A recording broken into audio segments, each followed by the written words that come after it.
Suspend செய்யப்பட்ட திரிணாமுல் காங்கிரஸ் சட்டமன்ற உறுப்பினர் ஹமாயூன் கபீர் சனிக்கிழமை முர்ஷிதாபாத்தில் பாபர் மசூதி கட்டுவதற்கு அடிக்கல் நாட்டினார்.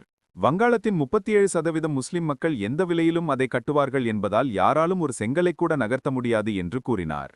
வழிபாட்டு தலங்களை கட்டுவதற்கான அரசியலமைப்பு உரிமையை அவர் கவனத்தில் கொண்டு, அரசியலமைப்பிற்கு விரோதமான எதையும் நான் செய்யவில்லை, யாராவது ஒரு கோவிலையோ அல்லது தேவாலயத்தையோ கட்ட முடியும், நானும் அப்படித்தான் என்று கூறினார். இதனைத் தொடர்ந்து கூட்டத்தில் உரையாற்றிய கபீர், நான் அரசியலமைப்பிற்கு விரோதமான எதையும் செய்யவில்லை, யார் வேண்டுமானாலும் ஒரு கோவிலையோ யார் வேண்டுமானாலும் ஒரு தேவாலயத்தையோ கட்டலாம், நான் ஒரு மசூதியை கட்டுவேன். பாபர் மசூதியை கட்ட முடியாது என்று கூறப்படுகிறது, அது எங்கும் எழுதப்படவில்லை. உச்சநீதிமன்றம் ஒரு தீர்ப்பை வழங்கியது, அதில் இந்து மக்கள் பாபர் மசூதியை இடித்துவிட்டதாக கூறியது. இந்து மக்களின் உணர்வுகளை கருத்தில் கொண்டு இங்கே ஒரு கோவில் கட்ட முடிவெடுக்கப்பட்டது. இப்போது சாகர்டிக்கியில் ஒருவர் ராமர் கோவிலுக்கு அடிக்கல் நாட்டுவதை பார்க்கிறோம். ஆனால் அரசியலமைப்பு நமக்கு ஒரு மசூதியை கட்ட அனுமதிக்கிறது, சட்ட சவால்கள் மசூதி கட்டுமானத்தை தடுக்காது என்று கபீர் வலியுறுத்தினார்.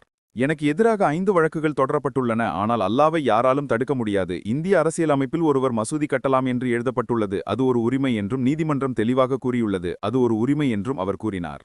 அயோத்தியில் இடிக்கப்பட்ட பாபர் மசூதியை பற்றி அவர் குறிப்பிட்டு, அது வரலாற்று ரீதியாக சர்ச்சைக்குரிய இடம் என்று கூறினார். வங்காளத்தில் 4 கோடி முஸ்லிம்கள் உள்ளனர், அவர்களுக்கு பாபர் மசூதி கட்ட உரிமை இல்லையா? மத்திய பிரதேசத்தின் முன்னாள் முதல்வர் உட்பட எனக்கு எதிராக அச்சுறுத்தல்கள் விடுக்கப்பட்டுள்ளன. யாருக்காவது தைரியம் இருந்தால் அவர்கள் இங்கே முர்ஷிதாபாத்திற்கு வந்து அதை காட்டட்டும் என்று அவர் கூறினார்.